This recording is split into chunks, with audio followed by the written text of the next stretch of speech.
viu Deus a terra, e eis que estava corrompida, porque toda a carne havia corrompido o seu caminho sobre a terra. E viu o Senhor que a maldade do homem se multiplicara sobre a terra, e que toda a imaginação dos pensamentos de seu coração era má continuamente. A terra, porém, estava corrompida diante da face de Deus, e encheu-se a terra de violência.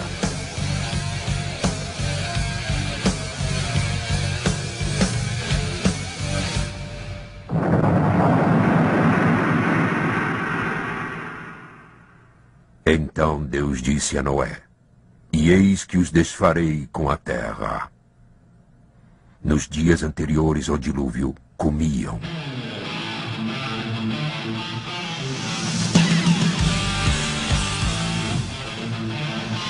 bebiam,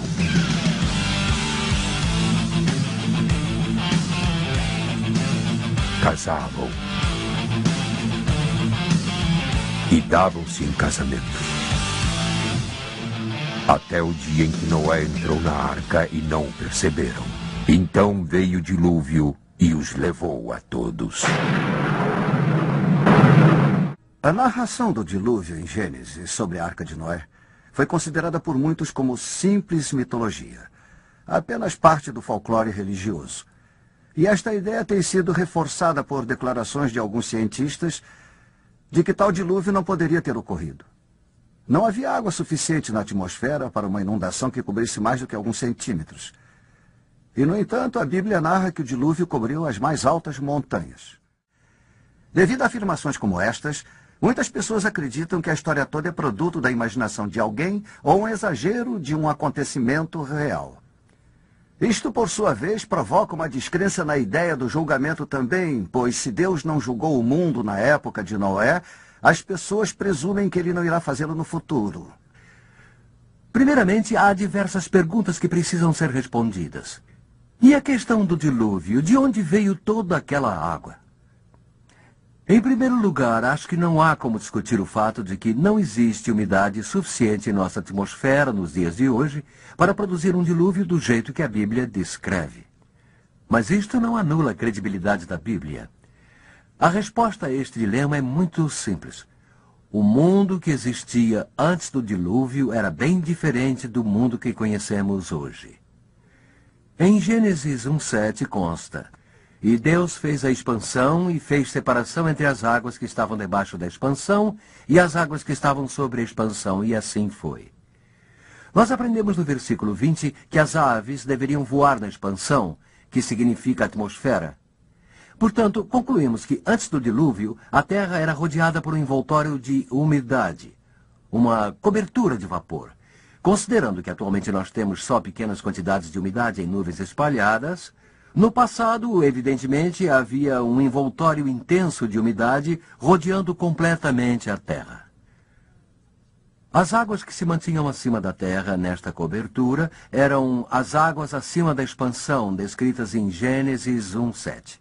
As águas do oceano eram as águas abaixo da expansão, relatadas no mesmo verso. Agora, esta teoria é uma suposição totalmente aceitável, quando lembramos que existem mais 3 planetas em nosso sistema solar que possuem uma cobertura de nuvens semelhante. Atualmente, Júpiter, Saturno e Vênus.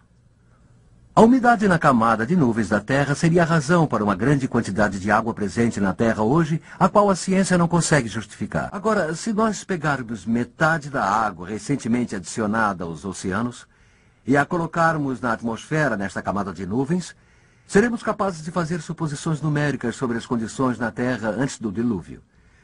A temperatura teria sido a mesma em todo o planeta, provavelmente em torno dos 32 graus.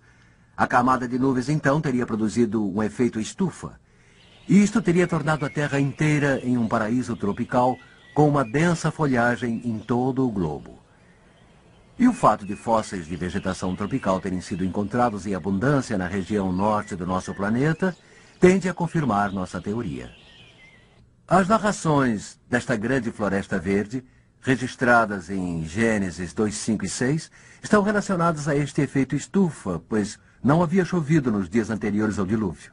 A terra era regada por uma neblina. São as mesmas condições dos terrários que temos em nossas casas, onde as plantas são colocadas em um recipiente de vidro. Então, mesmo sem serem regadas, as plantas continuam a crescer. Este determinado frasco foi lacrado há mais de 2 anos e jamais alguma umidade foi adicionada. Outra condição presente abaixo da camada de nuvens seria uma alta pressão atmosférica. Esta provavelmente seria 6 vezes maior do que a que temos na Terra. Mas a vida teria sido realmente possível sob esta alta pressão? Algumas experiências onde cirurgias têm sido realizadas em ambientes com pressão elevada resultaram em menos danos aos tecidos e uma cicatrização mais rápida. Outro efeito da camada de nuvens seria a proteção dos habitantes da Terra contra os nocivos raios cósmicos e solares. O principal efeito de tal radiação é o envelhecimento. A exposição indevida ao Sol ou aos raios-x tende a envelhecer as pessoas mais rapidamente do que se estivessem protegidas. Esta proteção da camada de nuvens seria a razão da longa expectativa de vida dos que viveram antes do dilúvio, algo em torno de 1000 anos. Desta forma, encontramos respaldo científico para esta teoria sobre as condições da Terra antes do dilúvio. E esta teoria justificaria toda a água necessária para produzir um dilúvio nas proporções que o Gênesis descreve.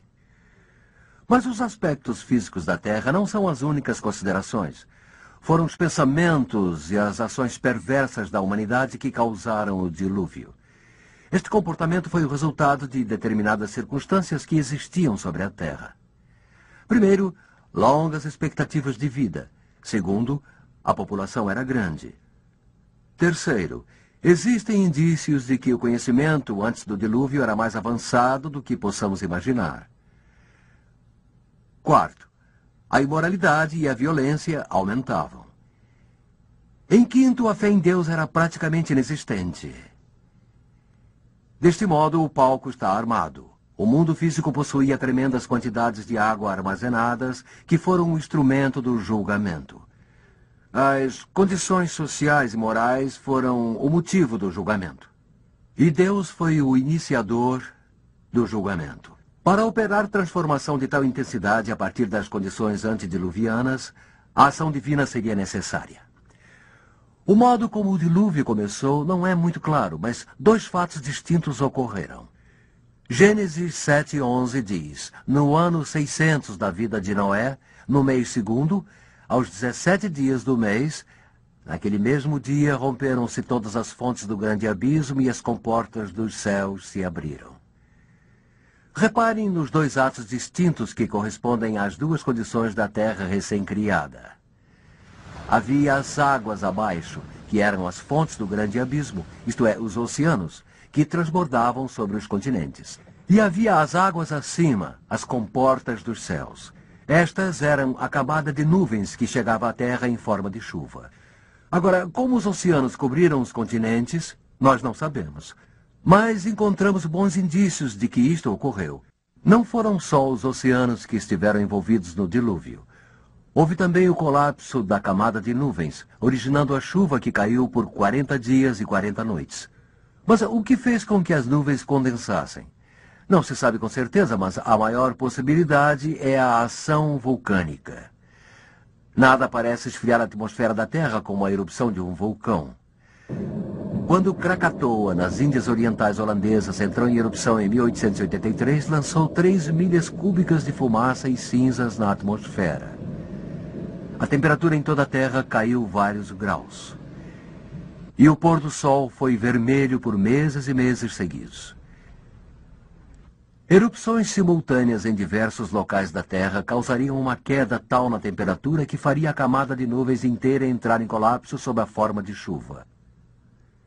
É interessante notar que uma grossa camada de cinza vulcânica foi encontrada abaixo da calota glacial polar. Assim como os oceanos inundados, os continentes e a chuva caindo por 40 dias e 40 noites, o julgamento de Deus foi cumprido.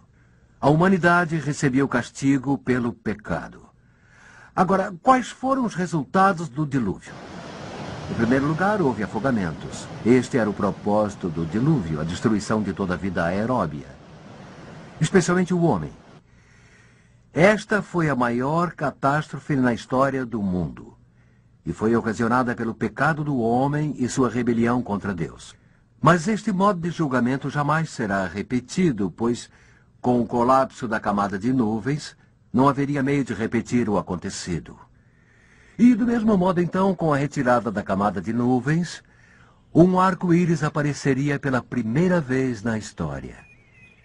E este foi o símbolo escolhido por Deus de sua promessa. Nunca mais o mundo receberia como sentença tal dilúvio. Agora, é preciso deixar claro que não temos necessariamente de acreditar que o dilúvio aconteceu exatamente deste modo. O que estamos tentando mostrar é que o dilúvio foi cientificamente possível, pois muitos pensam que era totalmente impossível. Isto nos fornece uma alternativa plausível, que está em concordância com os dados científicos. Mas o dilúvio é só metade do problema. Nós também temos perguntas sobre a veracidade da arca. Ela existiu algum dia? E será que era grande o suficiente para transportar todas as espécies de animais?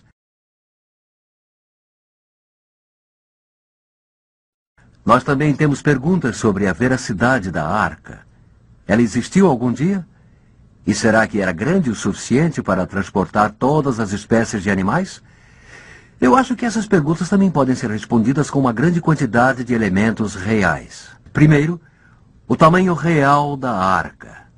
E segundo, a possibilidade intrigante de que, neste exato momento, ela ainda possa estar no Monte Arará. Há evidências que indicam que ela tem resistido durante todos esses milhares de anos.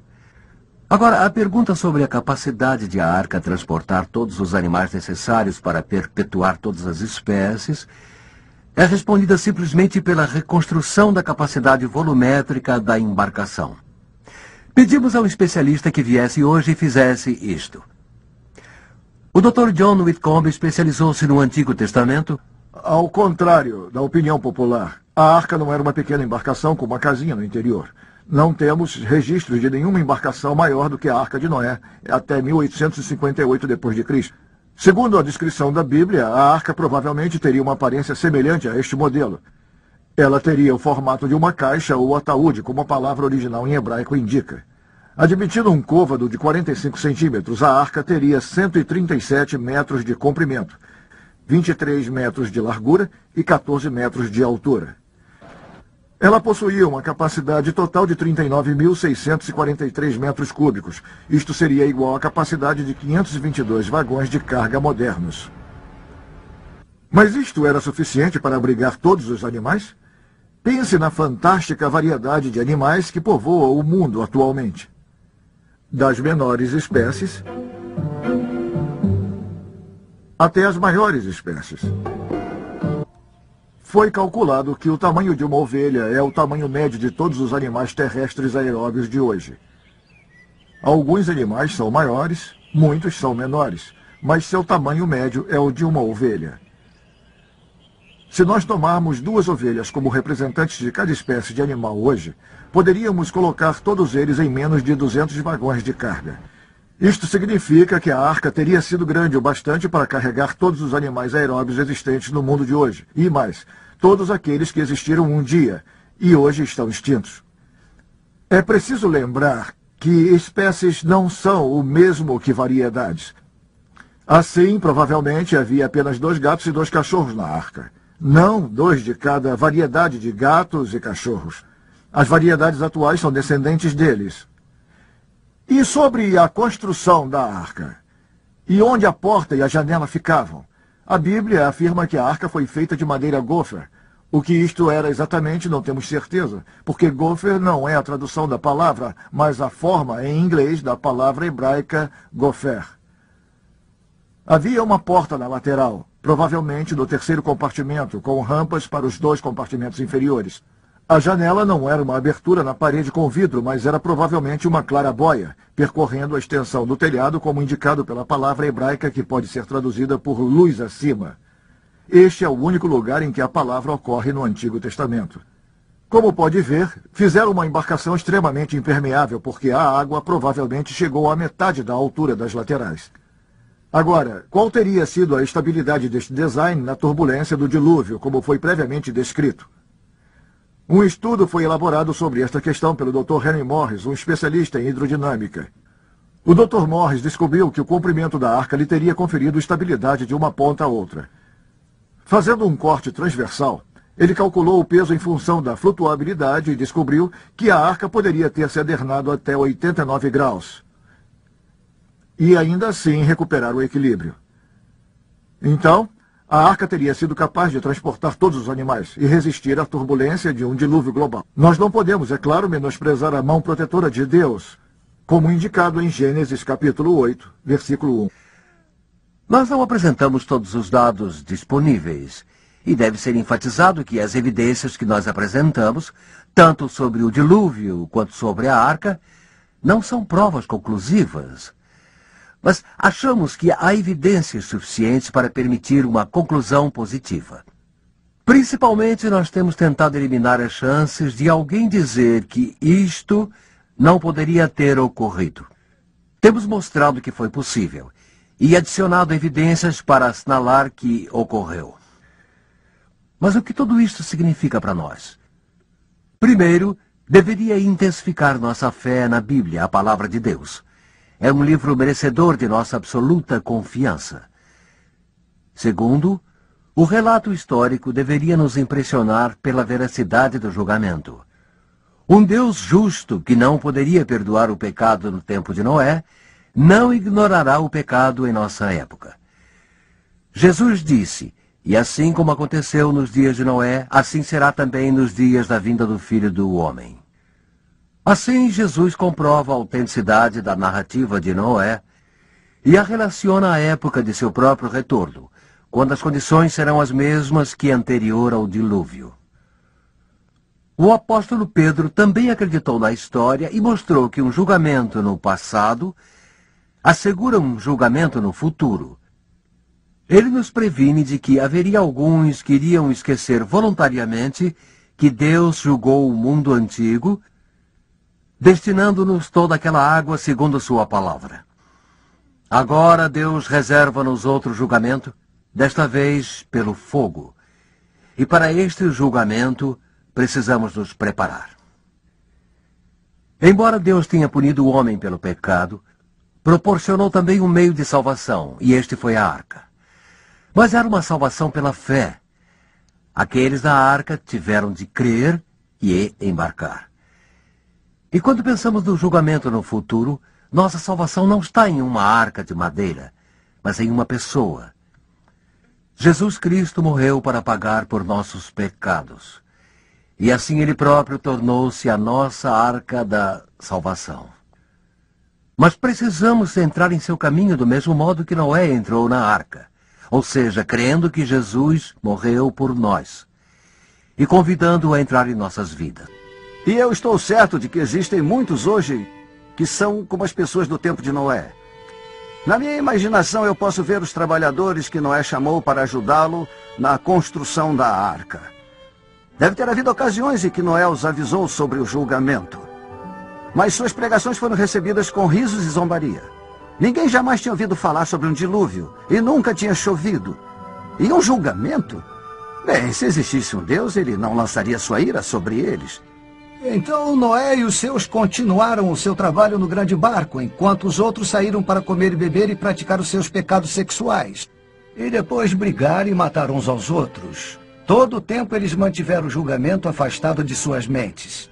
E assim foi por 120 anos. Noé lealmente preveniu e as pessoas sempre zombando.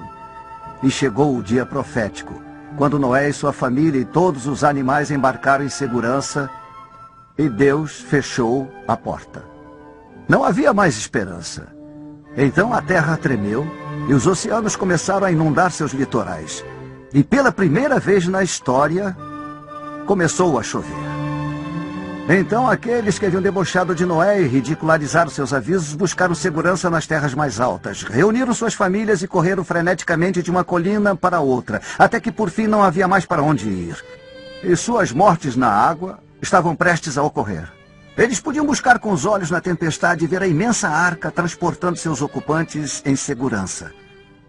Que agonia e remorso devem ter se apossado de seus corações.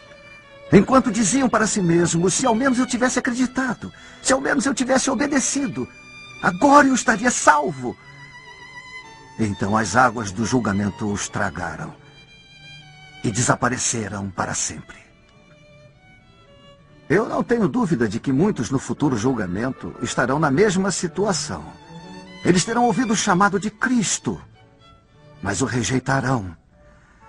E quando estiverem diante de Deus, dirão em seu íntimo: oh, se ao menos eu tivesse acreditado, se ao menos eu tivesse obedecido e recebido Cristo, eu estaria salvo hoje.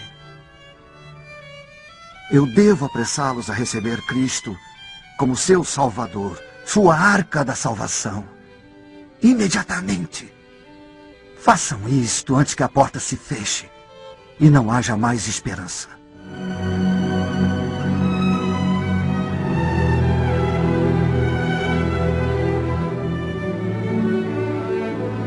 E como foi nos dias de Noé, assim será também a vinda do Filho do Homem.